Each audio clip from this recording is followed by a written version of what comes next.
Deshawn Carter stood at the free throw line, sweat dripping down his brow. The crowd roared, but their cheers weren't for him. A chorus of boos and racial slurs echoed through the arena, drowning his focus. Behind him, a fan unfurled a banner that read, "Go back to where you came from." Deshawn's hands trembled as the ball rested against his fingertips. This wasn't just a game anymore, this was war. And as he locked eyes with the jeering fans, he knew one thing: they picked the wrong man to break. Deshawn Carter walked into the locker room of the Madison Sentinels, his heart pounding with anticipation. At only 23 years old, he was already being hailed as the future of professional basketball. His explosive rookie season had earned him headlines, and fans wore his jersey with pride. But beneath the glossy facade of fame lay an unease he couldn't shake. "Carter, ready for tonight?" called out Coach Thompson, clapping him on the back. Deshawn forced a smile and nodded. Tonight's game was against the Denver Titans, a formidable team, but that wasn't what worried him. Over the past few weeks, Deshawn had been noticing the looks, the whispers, and the subtle yet cutting remarks from his teammates. As the team huddled before tip-off, Deshawn couldn't ignore the tension in the air. It wasn't outright hostility, but it was there, a low hum of resentment masked as indifference. The game began with an electric start. Deshawn scored 15 points in the first quarter alone, weaving through defenders with ease and landing impossible three-pointers. The crowd erupted each time, chanting his name.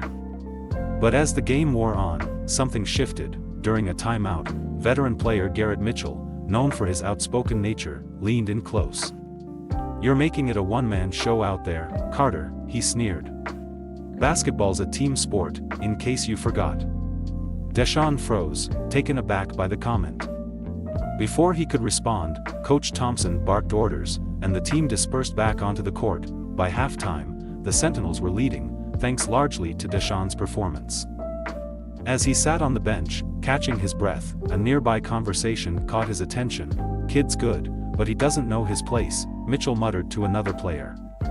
"This ain't just about scoring points." Deshawn's jaw tightened. He wasn't imagining it anymore. There was a target on his back. Later that night, after a grueling victory, Deshawn stepped out of the arena to find a group of fans waiting for autographs. He smiled, signing jerseys and taking photos, until a voice cut through the crowd. "Bet you're only here for the money, huh?"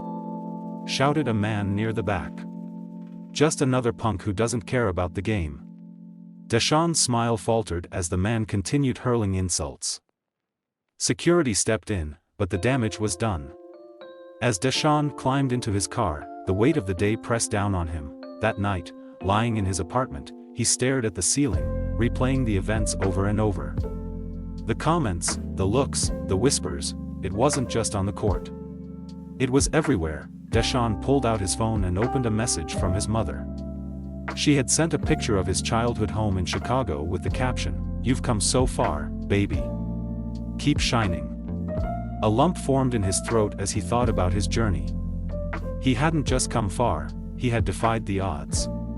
But the higher he climbed, the harder the pushback seemed to be. "Keep shining," he whispered to himself. His resolve hardened. He wouldn't let anyone dim his light, not on the court, not in the league, and not in life. Deshawn walked into practice the next day, determined to shake off the sting of last night. As he stepped onto the court, the familiar squeak of sneakers and echo of bouncing basketballs filled the air. Yet, the energy in the gym was heavy, and Deshawn could feel eyes on him. "Morning, Carter," Garrett Mitchell said, his tone dripping with false cheer as he spun a ball on his finger. "You ready to pass the ball today, or are you planning another one-man highlight reel?" A few chuckles rippled through the room. Deshawn met Garrett's gaze, his jaw tightening. "I play to win. Mitchell. Always have. Winning's a team effort," Garrett shot back, stepping closer. "But maybe they don't teach that in your world." The gym fell silent. Deshawn could feel the weight of the other players' stares, some sympathetic, others entertained by the brewing conflict. Before he could respond, Coach Thompson blew his whistle. "All right, enough chatter. Let's run drills," the coach barked, breaking the tension. Practice was grueling. Every pass, every shot, every play seemed to carry an undercurrent of hostility. Garrett made it a point to block Deshawn at every opportunity, shoving him harder than necessary and throwing sharp comments under his breath. "Think you're unstoppable?" "Huh?" Garrett muttered after a particularly rough block. Deshawn ignored him, focusing on the game. He wasn't about to let anyone rattle him, but the constant tension was beginning to chip away at his resolve. After practice, Deshawn found himself in the weight room, trying to burn off the frustration. As he pushed through another set of bench presses, a familiar voice interrupted. "You're handling it better than I expected," said Amari Johnson, the team's rookie point guard. Amari was one of the few players who had shown genuine respect toward Deshawn since his arrival. "Handling what?" Deshawn asked, though he already knew the answer. Amari leaned against a nearby machine, lowering his voice.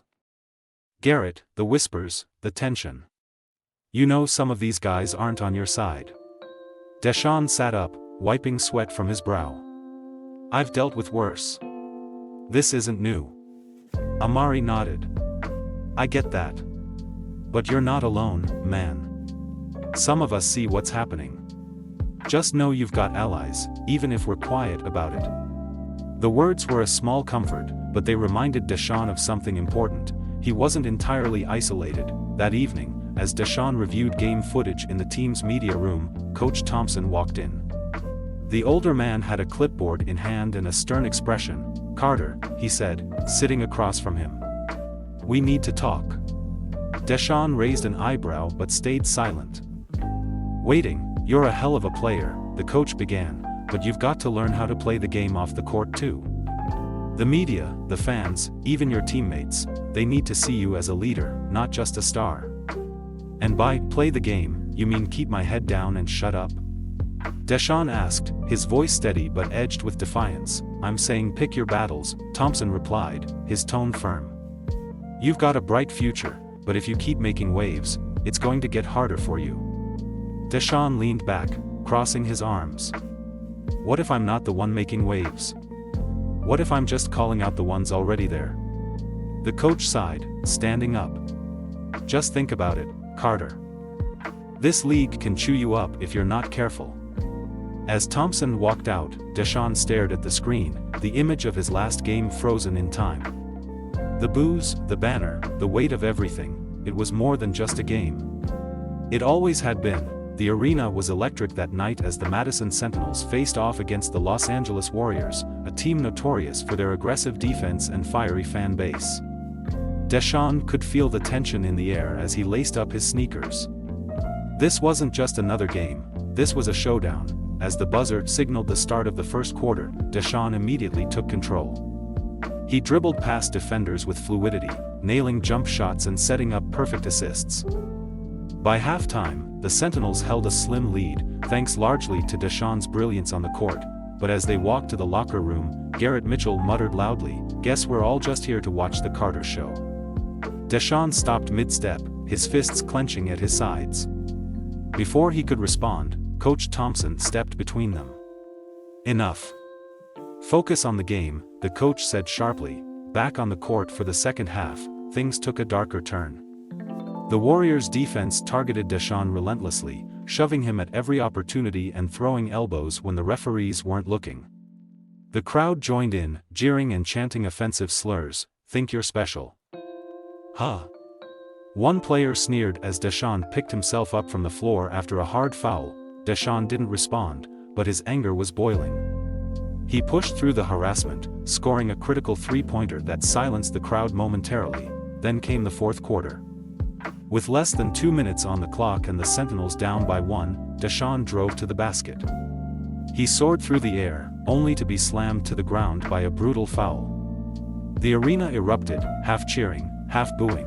As he lay on the court, pain radiating through his ribs, Deshawn looked up to see the smirking face of his defender. "No calls for heroes," the player muttered before jogging away. The referees awarded 2 free throws. But the damage was done. Deshawn made both shots, putting the Sentinels back in the lead, but his body ached with every movement. As the game ended in a narrow victory, Deshawn was the last to leave the court. The locker room was quiet, the team's mood subdued despite the win.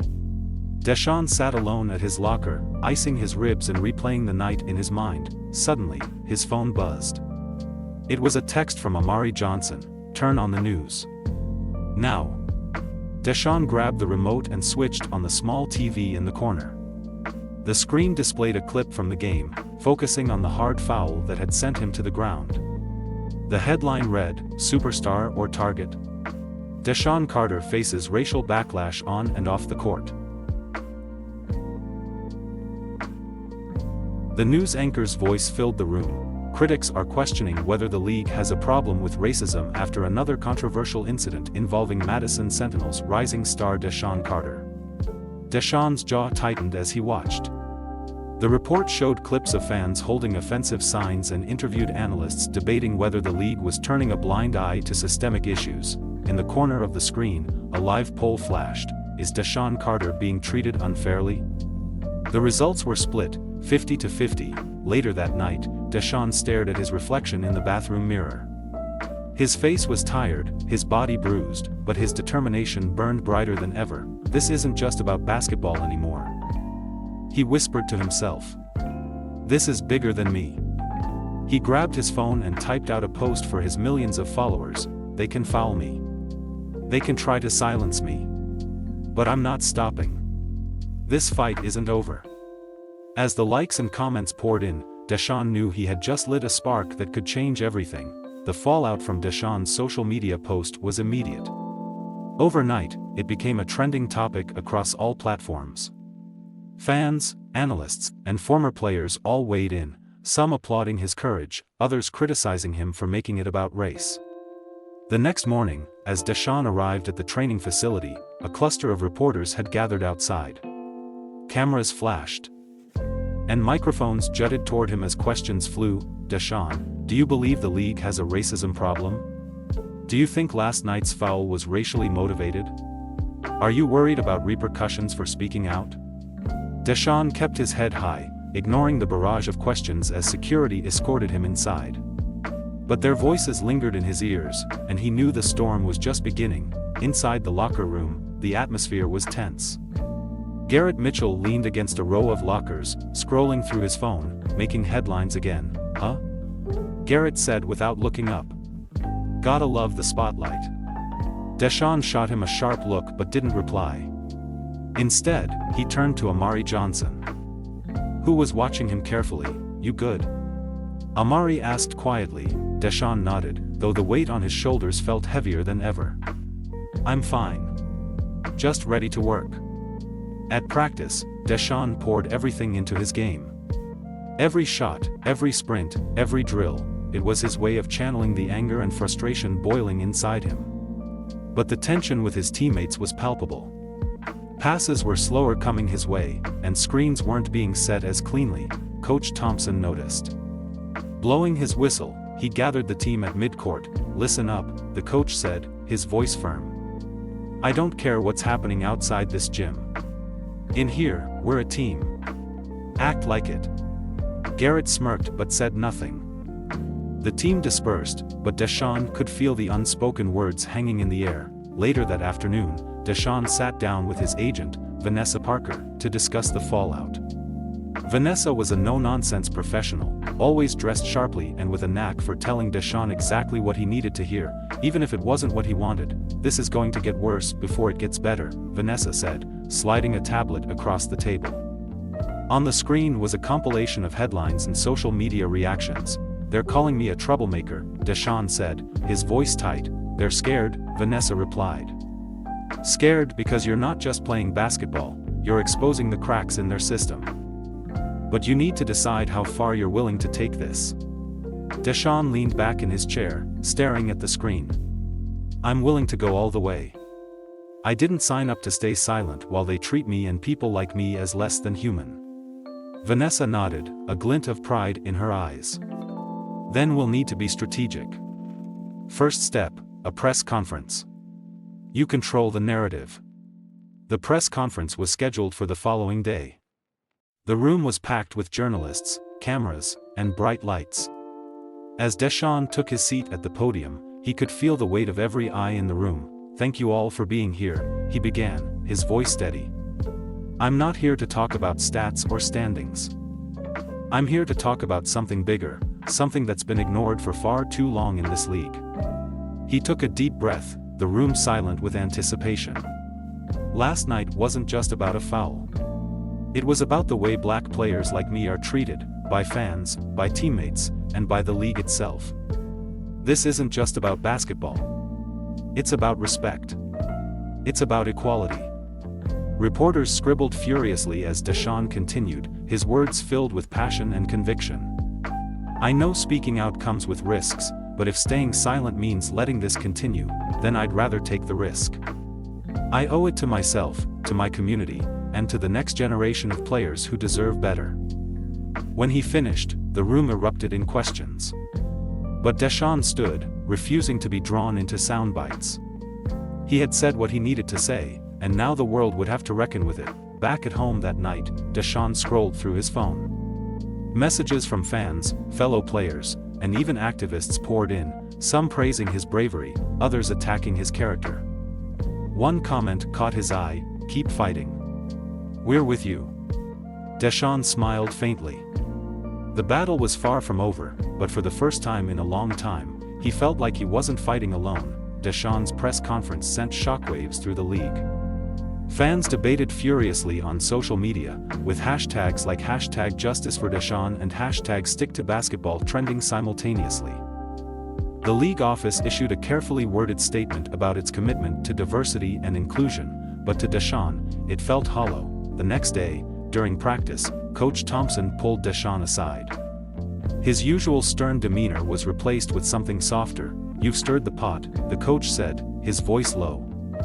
"You sure you're ready for what comes next?" Deshawn met his gaze without hesitation. "I've been ready." Thompson sighed, nodding slowly. "Then you'd better stay sharp. The league isn't going to make this easy for you."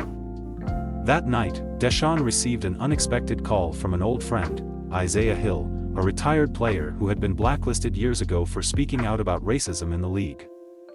Isaiah's voice carried a mix of warmth and weariness. "Kid, you're playing a dangerous game," Isaiah said.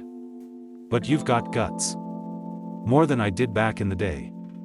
Deshawn leaned against his kitchen counter, listening intently. "You didn't back down, Isaiah. You stood for something." "And I lost everything for it," Isaiah replied. "The endorsements, the contracts, the spotlight, it all vanished. But let me tell you this, if I could do it again, I would. Because the truth is worth it." The conversation stayed with Deshawn long after he hung up. Isaiah's story was a cautionary tale, but it was also a reminder of the power of resilience. The next game was an away matchup in a city notorious for its hostile fans. Deshawn could feel the weight of the crowd's animosity as soon as he stepped onto the court. Boos rained down, and crude signs dotted the stands. One sign caught his eye, "Go back to the streets." Deshawn swallowed hard, channeling his frustration into focus. The game was grueling, with defenders doubling him at every opportunity. Despite the odds, Deshawn led the Sentinels to a narrow victory, scoring a buzzer-beating three-pointer that silenced the crowd, but the victory was short-lived. During the post-game interview, a reporter asked, "Do you think your recent comments are dividing the league?" Deshawn's jaw tightened. "I think the division was always there," he replied. "I'm just refusing to ignore it." Back in the locker room, tensions flared. Garrett Mitchell threw his towel onto the bench, glaring at Deshawn. "You just can't let it go, can you?" Garrett snapped. "Now we're all paying the price for your crusade." Deshawn stood his ground. "This isn't just about me. It's about every player who's ever been told to keep quiet and stay in their place." Amari Johnson stepped between them, his voice calm but firm. "Enough, both of you. We're a team, remember?" The room fell into uneasy silence. Deshawn knew he was making enemies, but he also knew he was fighting for something bigger than himself. Later that week, Deshawn was called to a meeting with the league commissioner, Edward Grayson. A man known for his polished demeanor and carefully crafted public image, "Deshawn," Grayson began, "we admire your passion, but your recent actions have caused quite a stir. The league is a business, and we can't afford unnecessary distractions." Deshawn's expression hardened. "So, what are you saying? That I should shut up and dribble?" Grayson's smile faltered. I'm saying you need to think carefully about how you proceed. There's a lot at stake here, for you and for the league. Deshawn leaned forward, his voice steady. I know exactly what's at stake. And I'm not backing down. As Deshawn left the commissioner's office, he felt a mix of anger and determination. The system was pushing back. But he wasn't about to fold. That night, he posted another message on social media: when they tell you to sit down, stand taller. When they tell you to stay quiet, speak louder. This fight is far from over. The post went viral, sparking a wave of support and resistance. Deshawn knew the road ahead would only get harder, but he was ready to face whatever came next. The storm following Deshawn's viral post was relentless. It seemed every news outlet had an opinion on him, some lauding his courage, others condemning him as a troublemaker. The league remained silent, a calculated move that left Deshawn vulnerable to public scrutiny, but for every insult hurled at him, there was an equal, if not stronger, outpouring of support. Messages from young athletes, fans, and even civil rights leaders flooded his inbox. Each one reminded him why he had taken this stand. During practice, the tension within the team was palpable. Coach Thompson tried to keep things professional, but the divide was obvious. Garrett Mitchell's animosity had grown, and even players who had initially supported Deshawn began distancing themselves. During a scrimmage, Garrett's frustration boiled over. As Deshawn drove to the basket, Garrett delivered a hard foul, sending him crashing to the floor. The gym went silent as Deshawn slowly got up, his glare locked on Garrett. What's your problem? Deshawn demanded. My problem is you dragging us into your mess. Garrett shot back. You think this fight is worth it? It's tearing us apart. Deshawn's voice was steady but firm. If standing up for what's right tears us apart, then maybe we were never as united as we thought. Off the court, Deshawn's family felt the strain of his activism. His mother received hateful letters, and his younger brother, Micah, was bullied at school. One evening, as they sat at the dinner table, Micah voiced his frustration. Why do you have to make everything so hard? Deshawn? Micah asked, his voice trembling. People hate us now because of you. Deshawn's heart sank. He reached across the table, placing a hand on his brother's. I'm sorry, Micah. I didn't want this to happen to you. But sometimes doing the right thing means making sacrifices. I'm doing this for you, so you don't have to face the same battles I did. The next game was a pivotal matchup against a top-ranked team. The arena buzzed with anticipation, but the atmosphere was tense. Signs and chants, both supportive and hateful, filled the stands. Deshawn could feel the weight of every eye on him. As the game progressed, the hostility from the opposing team became apparent. They targeted Deshawn with aggressive plays and trash talk, trying to rattle him. But instead of breaking, Deshawn thrived under the pressure. With seconds left on the clock, Deshawn found himself double-teamed. He spotted Amari Johnson open near the corner and made a perfect pass. Amari sank the three-pointer, securing the win. The team celebrated, but Deshawn's joy was short-lived. As he left the court, a fan hurled a drink at him, narrowly missing his head. Security intervened, but the incident left a bitter taste. That night, Deshawn sat alone in his apartment, staring at his phone. The thought of quitting crossed his mind for the first time. The hate, the isolation, the toll on his family, it all felt like too much. A notification lit up his screen. It was a video from a local high school basketball team, all young black players. They held up a sign that read, "Thank you, Deshawn, for being our voice." Tears welled in his eyes as he replayed the video. In that moment, Deshawn realized that his fight wasn't just for himself. It was for every young athlete who looked up to him, for every kid who dared to dream despite the odds stacked against them. Deshawn carried the video message from the high school team in his heart as the next big game loomed. It wasn't just any game, it was against the Hawks, the team led by the league's MVP and a squad notorious for their physical, no-nonsense play style. But the real challenge wasn't on the court. The league had announced earlier in the week that Deshawn's game would feature a public service announcement about unity, narrated by a neutral figure. The announcement avoided directly addressing racism or Deshawn's activism. Instead, it pushed a message of togetherness that felt hollow to him and many of his supporters. "They're just trying to cover their tracks," Amari said in the locker room before the game. Deshawn nodded. "They don't want change, they want silence." The arena was packed. The air buzzed with a mix of cheers and jeers as Deshawn led the Sentinels onto the court. Signs in the crowd varied, some supportive, others bearing hateful slogans. Amid the chaos, one sign caught his eye: "You'll never break the system." Deshawn clenched his fists, channeling his emotions into focus. The game began with intensity. The Hawks targeted Deshawn immediately, doubling him every chance they got. The physicality escalated, with Deshawn taking several hard hits. By halftime, the Sentinels were down by 10 points. In the locker room, Coach Thompson paced, trying to rally the team. But Deshawn could feel the weight of the moment pulling him down. He leaned against his locker, exhausted. Amari crouched beside him. "They want to break you, Deshawn. Don't let them." Deshawn looked up, his eyes blazing. "I'm not going to break. Not tonight." The second half was a different story. Deshawn came alive, orchestrating plays and making impossible shots. His resilience inspired the team, and the Sentinels began to claw their way back. With 2 minutes left, the Sentinels were down by 3. Deshawn drove to the basket, drawing a foul and making the shot. As he stepped to the free throw line, the arena fell silent. The first shot sank cleanly. Tie game. The second shot was even more critical. As Deshawn dribbled, he thought of the high school team's message, of Micah, and of every person who believed in him. He exhaled and released the ball. It swished through the net. The Hawks called a timeout, but the momentum had shifted. In the final moments, Deshawn stole a pass and launched a long-range shot just before the buzzer.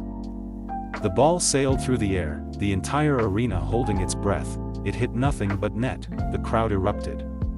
Deshawn's teammates mobbed him, their joy unrestrained. Even Garrett Mitchell patted him on the back, a grudging respect in his eyes. As Deshawn stood on the court, the fans chanting his name, he realized this victory wasn't just about the game. It was a statement. A declaration that no amount of hate or adversity could silence him. Later that evening, Deshawn addressed the media. His voice was steady, his gaze unwavering. "This isn't just about basketball," he said. "It's about fighting for what's right, even when it's hard. Change doesn't come easy, but it starts when we refuse to stay silent." His words went viral, sparking debates and conversations across the nation. Deshawn had become more than an athlete, he was a symbol of resilience and change. The weeks following Deshawn's game-winning shot were transformative. His bold stance for equality reverberated through the league and beyond, sparking a nationwide conversation. His refusal to remain silent had ignited a fire, not just in athletes but in everyday people who had grown tired of injustice. Though there were still critics and challenges ahead, Deshawn knew he had done something that would be remembered for generations. His actions had set a precedent. Not only had he fought for his rights, but he had also shown the world that no matter how powerful the system, it could never break the spirit of those determined to fight for what's right. Deshawn's journey had not just been about overcoming personal hurdles, it had been about changing the fabric of the game, making it a place where future black players could feel seen, heard, and respected. As the season continued, Deshawn was no longer just the star of the Sentinels. He was a leader, a beacon of hope for those still battling racism and inequality. But he knew his work was far from over. He looked to the future, a future where voices like his weren't the exception but the rule. His legacy was only beginning. And as he stood on the court for his next game, he was more determined than ever to continue the fight. If you believe in fighting for justice, equality, and the power of standing up for what's right, hit that like button, leave a comment below with your thoughts on Deshawn's journey. How can we continue to make change? Share this story to inspire others to speak out and take action in their own lives. And don't forget to subscribe for more powerful stories of courage and transformation. Comment where you are from below, let's get to know each and keep the conversation going.